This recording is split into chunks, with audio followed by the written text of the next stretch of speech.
baik kita, mengembangkan mental kita atau batin kita, sehingga kita selalu maju di dalam pengembangan jalan Buddha Dhamma.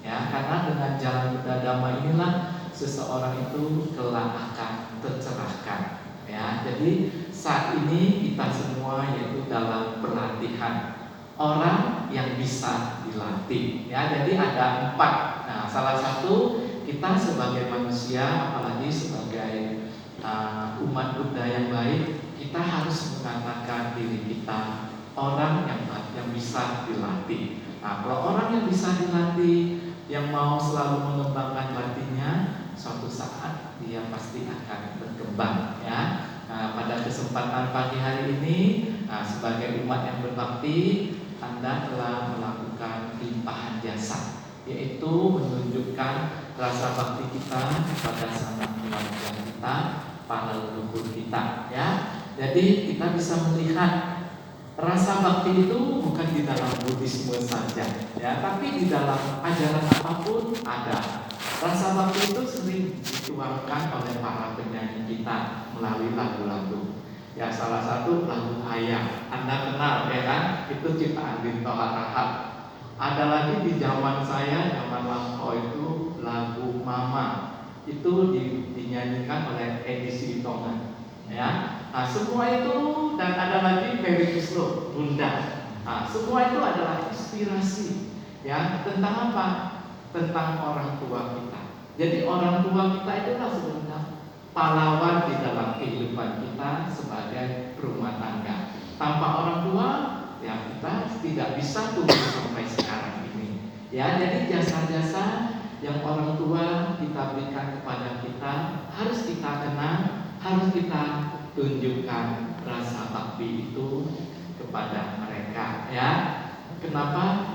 Saat mereka masih hidup, tunjukkan rasa itu. Tapi setelah mereka, kita ingin menunjukkan lagi, itu sudah terlambat. Ya, manusia itu tidak dapat memutar waktu kembali. Ya, jadi ada sebuah lagu, ya, Andai Aku Bisa, itu sangat bagus menurut saya, sangat inspirasi, lagu klise, ya.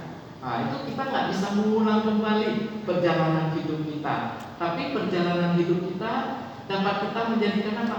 Jadi pengalaman kita, jadi pelajaran kita, sehingga kita tumbuh lebih dewasa, lebih bijaksana lagi di dalam menjalani kehidupan ini. Ya, jadi memang tidak gampang. Ya, setiap manusia, kalau kita diminta untuk ada sebagian, ya, kalau kita sebagai orang manusia ada sebagian.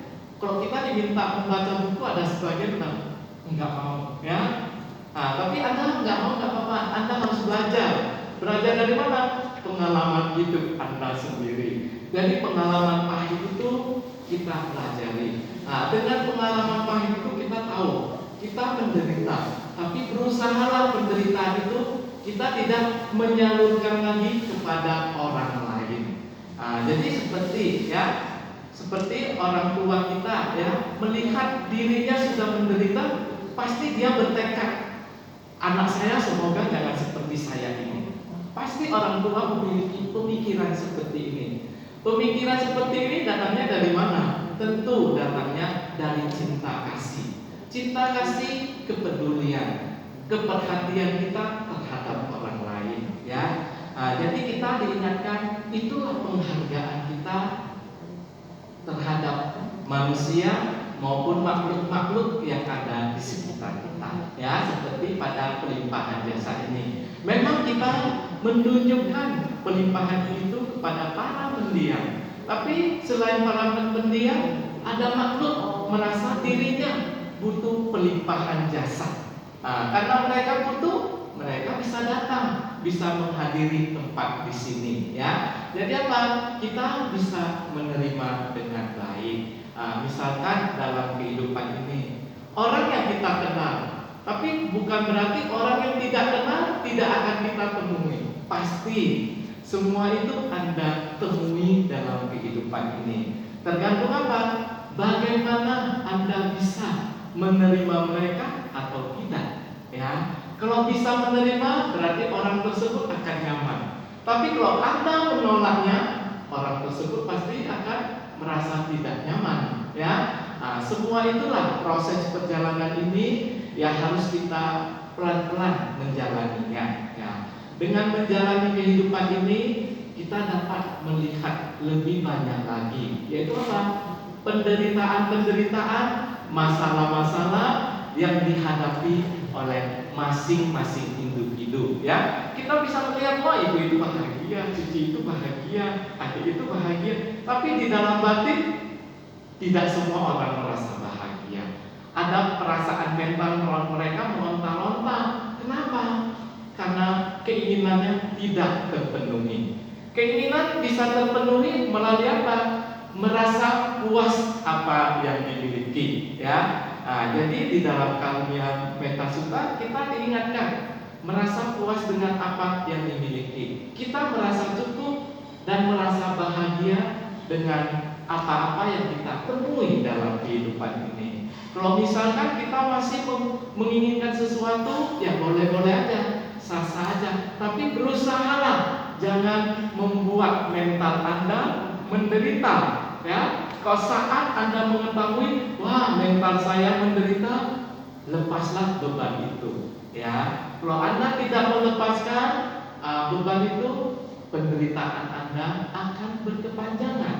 Tapi kalau Anda bisa melepaskan penderitaan itu, berarti Anda bisa mengurangi penderitaan, ya. Jadi tujuan kita mempraktekkan Buddha Dhamma itu kita mengurangi penderitaan. Dengan mengurangi penderitaan, apalagi akan kita capai?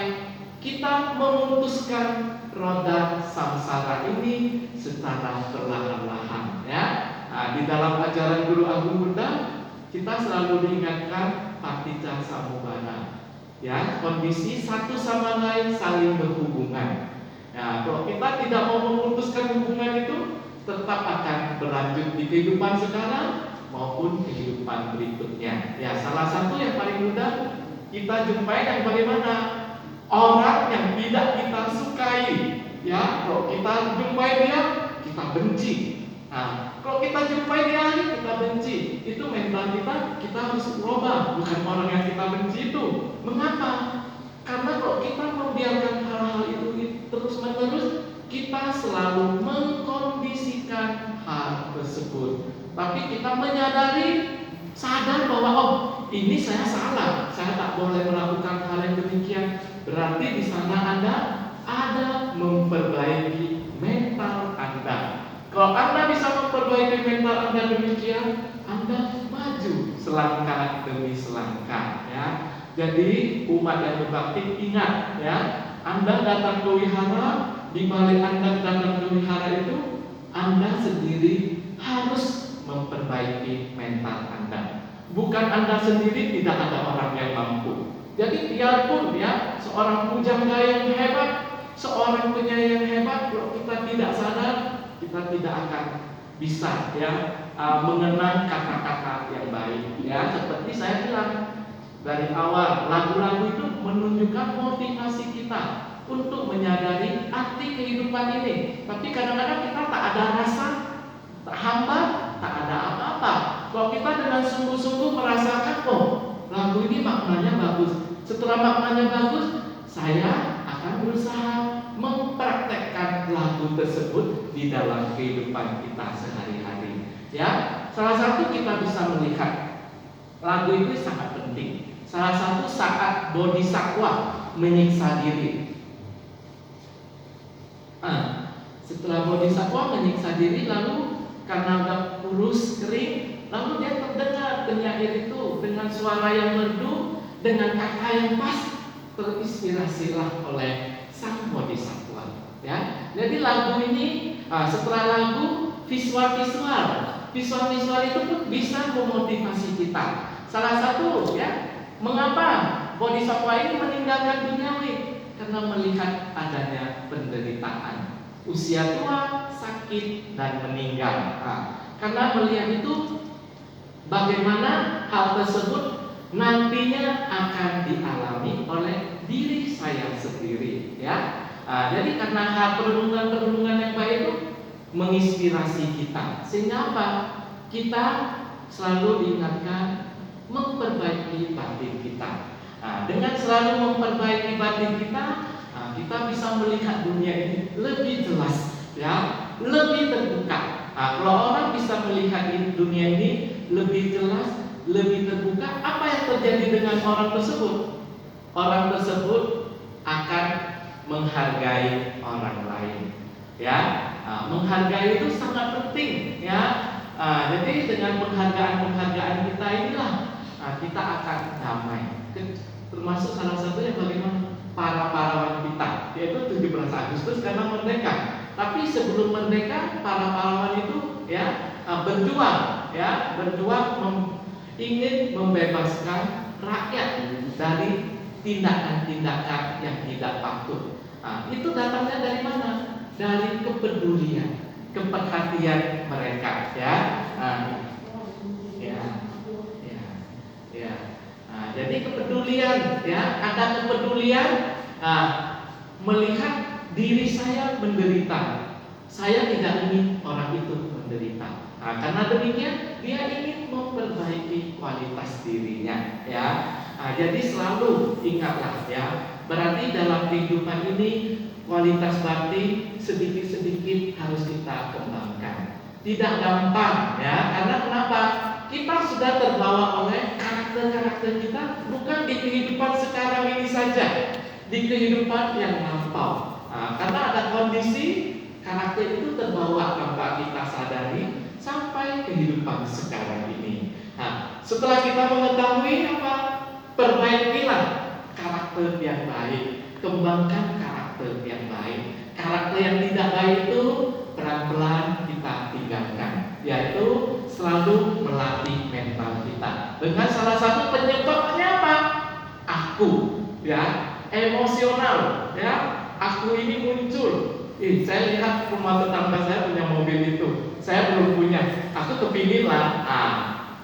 Dan keinginannya misalnya belum tercapai, pasti dia apa? Tidak suka dengan mobil yang dari tetangga itu. Berarti bukan tetangga yang salah, pemikirannya harus dirubah secara perlahan-lahan, ya. Jadi kepada umat yang berbakti, saat kita datang ke wihara, kita bertekad untuk merubah tindakan kita yang tidak baik menjadi orang yang baik. Kalau bisa orang yang terbaik, ya. Jadi itulah yang harus kita kerjakan. Menjadi orang yang terbaik itu tidak gampang, ya. Butuh perjuangan, tapi jangan takut. Di sana ada tekad, pasti cita-cita luhur kita tercapai, ya. Semua itu butuh perjuangan, butuh apa? Ketulusan hati, keikhlasan hati di dalam menjalani kehidupan ini, ya. Jadi bagaimana ketulusan hati itu? Saat kita disinggung, saat kita disakiti, berusahalah dengan ketulusan kita, dengan meninggalkan kebencian kita, berusahalah memaafkan mereka. Hal demikian itu memang tidak gampang. Saya mudah membicarakannya, tapi saat praktek belum tentu. Tapi kita ingat, saat praktek itulah, kalau saya bisa meninggalkan hal itulah yang akan menyejukkan mental batin saya. Tapi kalau saya masih melekat dengan hal itu pula yang akan menghancurkan kehidupan saya, ya. Kita ingat, ya, makanan yang kita makan semua bergizi, semua enak. Tapi ada yang bisa menimbulkan penyakit-penyakit selain makanan apa? Pikiran kita. Dengan pikiran yang positif, ya, semoga hal-hal yang tidak baik menjauh dari diri kita, ya. Jadi memang makanan-makanan itu enak, tapi pikiran kita pun ada enaknya, yaitu apa? Selalu mengembangkan batin kita dan menikmatilah sisa hidup kita, ya. Jadi saat kita hidup, saat kita menjalani kehidupan ini, kita harus apa? Menikmatinya. Ya, salah satu, misalkan Anda telah mengumpulkan materi, tapi Anda jangan hanya bisa pandai mengumpulkan materi saja, tapi Anda harus pintar mengelolanya. Pintar yaitu apa? Seperti yang Guru Agung Buddha katakan, bahwa sebagian kita simpan, sebagian kita pergunakan untuk usaha kita. sebagian lagi kita pergunakan untuk menyokong sanak keluarga kita, ya. Jadi ingatlah, ya, kita menghormat kepada sanak keluarga kita. Kenapa kita harus menghormat? Karena di dalam kehidupan yang lampau maupun kehidupan sekarang ini, sanak keluarga itu memiliki hubungan jodoh yang sangat dekat dengan kita. Kadang-kadang di dalam Guru Agung Buddha kan, Guru Agung Buddha pernah bercerita, kadang-kadang orang tua kita bisa terlahir menjadi anak kita, ya. Kita bisa terlahir menjadi orang tua. Jadi ini adalah putaran silih berganti saja. Kita karena silih berganti, kita bisa melihat sanak keluarga kita. Kadang-kadang saya bisa menjadi orang tua sanak keluarga saya. Sanak keluarga yang sana pernah menjadi orang tua saya atau anak saya. Jadi ingatlah, saat kita mengingat itu menunjukkan rasa kita peduli, rasa kita bakti, mau menunjukkan perbuatan baik, yaitu apa? Mau menolong mereka. Ya tentu, ya, manusia ini banyak karakternya. Ada yang baik, ada yang pengertian, tapi ada pula yang tak pengertian, yang cuek-cuek, ya, tidak peduli. Karena dibantu, ucapan terima kasih aja tidak ada, senyum aja tidak ada. Nah, kadang-kadang itu menyakitkan hati kita, ya. Tapi sebagai umat yang baik, Anda jangan putus asa. Itu menunjukkan yang sifat-sifat itu jangan diikuti. Aku harus merubah sifat-sifat itu. Jadi bukan kita menyontek yang sifat yang tak baik, kita akan memperbaiki sifat yang tidak baik itu di dalam batin kita, sehingga mental kita benar-benar berkembang dan kita benar-benar menjadi orang terbaik, ya. Nah, itu yang benar, ya. Jadi saat kita mengalami masalah-masalah, ya, Anda dapat melihat, ya, film-film yang penuh motivasi atau lagu-lagu, kata-kata yang membangkitkan kita untuk selalu berjuang. Karena di dalam menjalin manusia, ya, kita hidup sebagai manusia, ada kalanya, ya, kita frustasi, ya, kita butuh dukungan, tapi kadang-kadang tak ada kondisi. Tak ada kondisi, Anda jangan berfrustasi selalu. Anda harus berjuang, meningkatkan apa? Semangat Anda untuk menjalani kehidupan ini dengan lebih baik lagi, yaitu dengan, ya, dengan lagu ataupun dengan melihat. Ada, ya, 2 bulan terakhir belakangan ini ada sebuah film yang sangat bagus, film Indonesia, yaitu judulnya Ngeri-Ngeri Sedap. Apa Anda nonton? Semua ketawa. Itu filmnya sangat bagus, sangat inspirasi sekali. Itu filmnya cerita tentang keluarga, tentang anaknya, karena ayahnya selalu menuntut, anaknya selalu ikuti pemikirannya, karena anaknya melihat ayahnya itu tidak cocok dengan pemikiran anak-anak. Ya, seperti kita pernah mengalami hal yang sama. Kok dulu saat, ya, ke sekolah guru minta kita ambil rapot, ya, aku berusaha kayaknya orang tua nggak usah ikut. Itu karena kenapa? Kenapa bisa terjadi? Karena kita tidak ada pengertian yang baik, tidak ada orang yang kasih tahu. Jadi sekarang kita harus membuka pengertian kita, lebih terbuka. Oh, kalau ada orang tua yang mau ikut, mau ambil rapor saya, berarti orang tua saya peduli dong. Tapi kalau orang tua hanya sibuk, kan ada juga. Kadang-kadang ada sebagian anak kesel karena orang tuanya tidak mau menemani dia. Tapi semua itu kembali pada anaknya, ya. Setelah saya mengalami dengan tumbuh bertambah dewasa dan ada masukan dari melihat, ya kita jadi sadar, ya, bahwa kita yang harus memperbaiki. Jadi makanya hidup ini mengingatkan kita, belajarlah dari pengalaman-pengalaman, ya. Ini filmnya sangat bagus, sangat inspirasi. Boleh Anda tonton dan ingat bawa sapu tangan. Filmnya iya. Di Indonesia sudah beredar, tapi kayaknya sekarang enggak itu lagi. Dan pemainnya Tika Panggabean, biasa lucu kan, tapi aktingnya semua oke. Film ini sangat bagus. Jadi saat kita akhirnya keluarga kita tidak peduli, kita tentu menonton hal yang kayak gitu, sehingga kita sadar bukan mereka yang ingin diperbaiki, tapi kesiapan mental kita menghargai mereka, sehingga apa? Kita nyaman bisa menerima kekurangan siapapun di dalam kehidupan ini. Kalau kita selalu menginginkan kehendak kita, dunia ini tidak akan berubah. Tapi yang bisa merubah, diri kita harus merubah dulu. Sehingga orang yang berada di sekeliling kita akan merasa nyaman. Oh, anak itu baik loh, karena dia tidak banyak menuntut. Nah, jadi berusahalah jadi orang yang terbaik, karena setiap manusia ingin dikatakan dirinya adalah orang baik.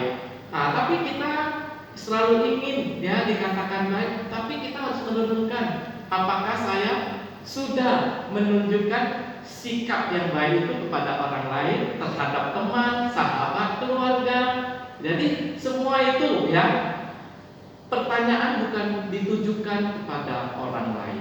Orang lain tidak akan bisa menjawab. Pertanyaan yang kita tanyakan, kita harus menjawabnya sendiri. Jadi seperti apa? Salah satu yang paling mudah yang kita temui dalam kehidupan ini, saat kita bercermin.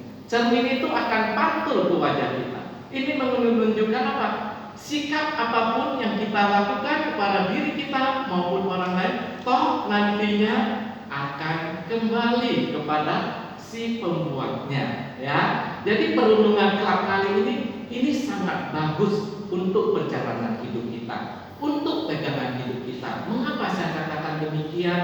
Karena saat orang-orang melakukan kesalahan kita, atau kita melakukan kesalahan orang lain, itu perbuatan baik ataupun buruk, perbuatan itulah yang harus saya terima. Nah, jadi karena ada kata-kata itu, sehingga membuat apa? Kita tidak kecewa saat orang lain melakukan hal-hal yang tidak baik terhadap diri kita. Tentu setiap manusia ingin diperlakukan baik, wajar. Tapi ada sebagian orang tidak, karena kita hidup di alam manusia. Kenapa di dalam suta ini ada bilang hanya sebagian kecil manusia sampai ke pantai seberang, sebagian besar kirim mudik di pantai sini. Mengapa dikatakan demikian? Salah satu apa penyebabnya? Karena manusia itu orangnya ego, mau menang sendiri. Coba salah satu kita misalkan ini saya tidak menunjukkan siapapun, saya akan bercerita misalkan saat kamu kekurangannya di sini loh, ada sebagian tidak mau kalah. Kok aku kekurangan di sini? Kok dia mengatakan mana ada aku kekurangannya di sini? Berarti apa yang timbul? Egonya mulai muncul. Kalau kita, oh iya, makasih atas nasihatnya. Berarti kita bisa menerima nasihat-nasihat itu. Jadi kembalilah, memang kita di alam manusia ini kita banyak jumpai orang-orang yang egonya tinggi. Makanya ilmu pengungkas di dalam ajaran Guru Agung Buddha hanya satu yang harus selalu kita hancurkan. Sabe Dhamma Anatta. Semua keadaan tanpa inti, tanpa ego. Kalau kita bisa menghancurkan demikian, berarti pintu jalan kesucian tingkat pertama pasti sudah di depan mata. Hal itu sangat sulit Bapak Ibu, saudara-saudari sedama. Tapi jangan takut. Yang penting apa? Ada usaha. Seperti yang saya bilang, kita manusia ini bisa dilatih. Semua itu tergantung apa? Mental kita siap nggak kamu dilatih?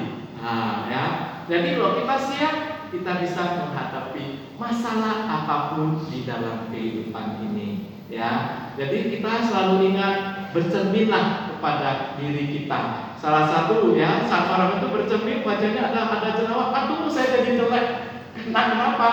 Ada jerawat. Begitulah saat kita melakukan tindakan yang tidak baik, kita sadari, saya telah melakukan tindakan yang tidak baik. Tapi setelah kita sadari, jangan biarkan. Setidaknya perbaikilah kualitas batin Anda. Berarti Anda maju Jadi jangan tidak peduli ya, jangan tidak peduli terhadap diri kita sendiri. Saat kita melakukan kesalahan-kesalahan, perbaikilah kesalahan-kesalahan itu. Dengan memperbaikinya berarti mental kita berkembang ya. Jadi bukan kita dari kecil ya menjadi anak, menjadi remaja, menjadi dewasa, pikiran kita tetap seperti itu aja. Jangan sayang, karena kita masih diberi kesempatan untuk hidup. Perbaikilah ya kualitas batin kita sehingga Anda ini semua menjadi orang terbaik ya. Karena kenapa? Guru Agung Buddha itu berjuang dengan susah-susah supaya apa? Manusia semuanya dapat terbebaskan dari penderitaan dan semoga manusia semuanya mencapai pencerahan nirvana ya. Setelah kita mengetahui ya kita harus apa? Ikuti jejak Guru Agung ya. Karena dengan mengikuti jejak berarti apa? Kita memiliki rasa berterima kasih ya, ingat balas budi ya. Jadi kepada keluarga dua hal ini selalu kita diingatkan ya. Saat misalkan saat orang tua kita bantu kita, kita diingatkan ingat jasa kebajikan orang lain. Setelah itu kita ingat balas budi, ingat berterima kasih. Salah satu misalkan biarpun orang tua kita telah tiada, orang-orang yang kita cintai telah tiada, kita dapat menunjukkan rasa bakti kita terhadap apa? Kepedulian kita terhadap masyarakat ya. Jadi kita masih punya ya, punya lingkungan kita, masyarakat kita. Yang penting kalau Anda ada niat baik ya, lakukanlah hal-hal yang baik. Sehingga mental kita ini benar-benar berkembang. Karena setiap kehidupan ini pasti ya mengkondisikan kita mengalami masalah-masalah, mengalami penderitaan. Tapi kita dapat menyelesaikan masalah-masalah itu, dapat menyelesaikan penderitaan itu. Sebenarnya di zaman 90-an sama di zaman 2000-an ini penyebab penderitaannya yang mana lebih berat? Menurut saya di zaman 2000 ini. Kenapa? Semuanya serba canggih. Salah satu yang paling mudah makanan. Dulu di zaman 90-an kita mau membeli makanan kita harus keluar ke rumah makan. Sekarang tidak usah, tinggal ketik aja, nanti pengantar datang. Itu memang mudah, kita melihat itu mudah ya.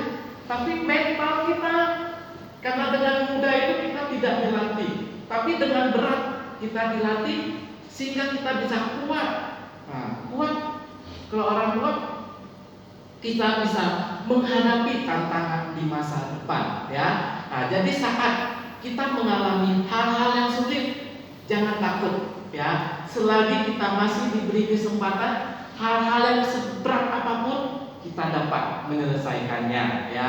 Apalagi ya kadang-kadang kita bisa melihat orang itu sampai bunuh diri ya. Jadi kepada umat yang berbakti, janganlah ya, jangan bunuh diri. Karena bunuh diri itu sangat berbahaya ya. Kenapa? Misalkan nih seseorang diberi usia 60 tahun, tapi karena kondisinya, karena dia merasa putus asa, lalu dia bunuh diri. Setelah bunuh diri, misalkan dia bunuh dirinya 40 tahun. Setelah dia bunuh diri, lalu dia terlahirlah di alam yang tidak menyenangkan ya, karena dia belum mencapai kesucian. Dengan berjalannya waktu dia kembali jadi manusia lagi. Dengan manusia dia akan mengalami masalah itu kembali yang menyebabkan dia bunuh diri. Tapi tadinya 40 tahun, masalah yang dihadapi belum sampai 40 tahun. Barangkali misalkan 30 tahun, masalah yang sama datang menerpa dia. Dia tidak bisa menghadapi, dia bunuh diri lagi.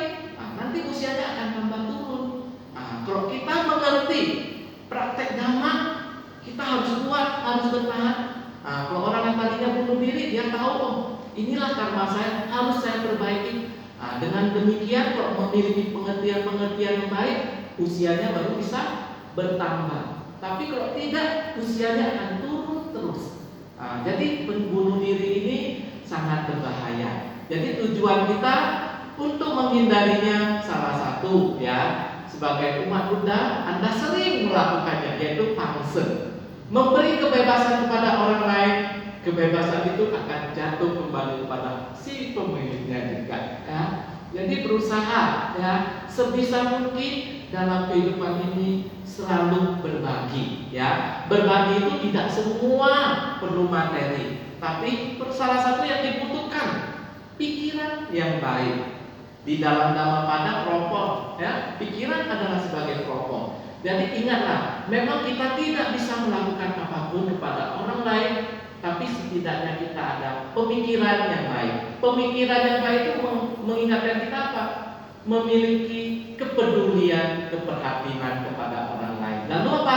Karena kita memiliki kepedulian, lalu kita turut berbahagia atas pencapaian orang lain. Nah, itu aja Anda sudah memiliki pikiran yang baik ya. Jadi simpati ya. Jadi memang kita tidak dapat melakukannya, tapi orang lain dapat melakukannya. Kenapa saya berkata demikian? Karena saya belajar dari pengalaman saya. Ya, jadi saat sekolah ya, karena orang tua kita standar aja hidupnya. Saat kita melihat teman kita berdana, saya tidak berdana, timbul ketidaksukaan saya, timbul rasa tolak saya terhadap itu saya yang salah ya. Karena kenapa? Saya tidak diberi pengertian yang baik. Tapi saat kita melihat orang melakukan hal itu, kita berdoa aja, oh, semoga mereka bahagia, semoga mereka sukses. Berarti pemikiran kita lebih maju ya. Jadi bukan zaman ini maju, pemikiran kita harus maju ya. Nah, jadi zaman ini sudah mempermudah seseorang, tapi zaman ini juga menyesatkan orang ya. Ya, kalau kita tidak hati-hati ya, karena semuanya serba mudah, serba gampang ya. Ingin beli baju, nggak usah ke shopping lagi ya. Tapi kadang-kadang kecewa juga, kenapa barang yang dikirim tidak sesuai dengan harapan ya. Itu harus kita terima ya. Sepantasnya menurut saya saat terjadi hal itu kita tidak usah komentar lagi. Kita lihat logo itu, kita nggak mau berlangganan lagi. Itu yang benar. Kok kita komentar-komentar, orang toko itu cuek aja. Siapa yang sakit hati?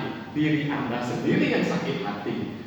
Jadi kita melihat, wah toko ini dilepas saja nggak sesuai. Jadi tujuan kita saat kita mempraktekkan Buddha Dhamma ini, kita bisa menerima apapun sehingga mental kita merasa tidak terbebankan. Di sana itulah ada kedamaian ya. Jadi kedamaian itu tidak dapat Anda temukan di luar.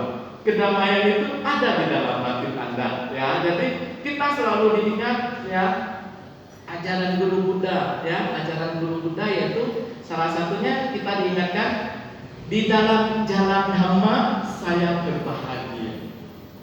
Setidaknya kita mempraktekkan Dhamma, kita umat Buddha ada kebahagiaan di dalam mental batin kita. Berarti Anda berhasil. Tapi kalau Anda tidak ada kebahagiaan, wah Anda harus bertanya dulu ya, di jalan manakah ada kesalahan saya.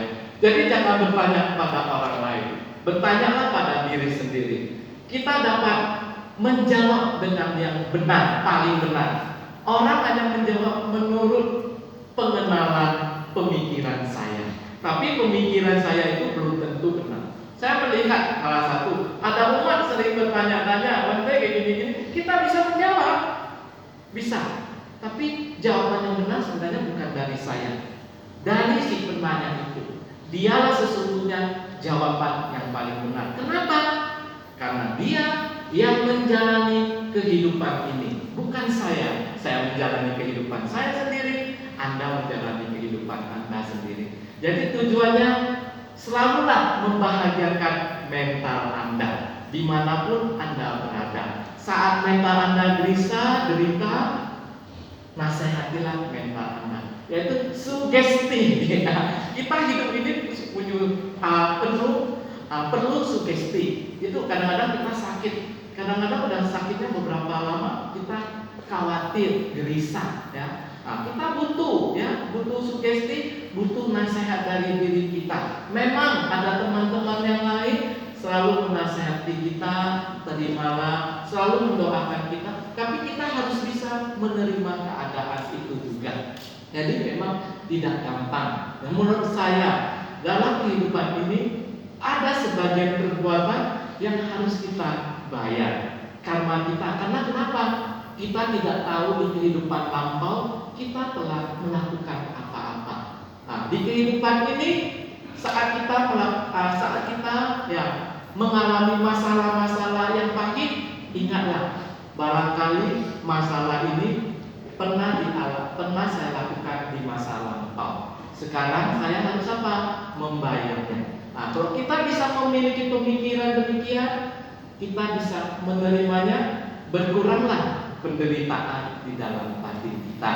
Ya, jadi Bapak Ibu, saudara-saudari sedama, ingatlah tujuan kita melakukan patidana selain berbakti, kita harus memperbaiki kualitas batin kita sehingga orang tua kita yang kita sebut pahlawan itu tidak kita sia-siakan pengorbanan mereka. Tapi kalau kita tidak peduli, mereka pasti akan kecewa.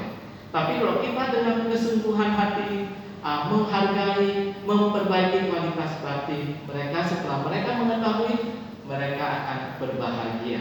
Berarti apa? Sanak keluarga, cucu saya, orang-orang terdekat saya, kualitas batinnya ternyata lebih baik lagi dari saya. Ya, jadi selalulah memperbaiki batin Anda dimanapun Anda berada. Itulah tujuan kita mempraktekkan Buddha Dhamma ini. Karena Buddha Dhamma ini hukum kebenaran, bukan hukum buatan manusia, bukan hukum peraturan-peraturan yang dibuat saja, tapi memang dimanapun dia akan tetap keberadaannya. Ya, seperti apa? Ketidaktegaran, rasa tidak terpuaskan, tanpa keadaan yang tetap, tanpa inti, tanpa ego. Hari ini kita ngomong kayak gitu, besok belum tahu saya ngomongnya sama atau tidak. Hari ini saya ngomong pesan Dhamma kepada anak ini, besok apakah saya pesannya sama? Tidak.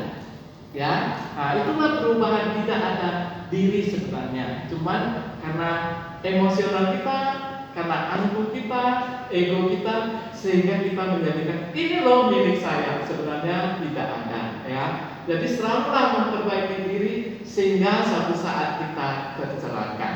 Nah, demikianlah pesan Dhamma saya.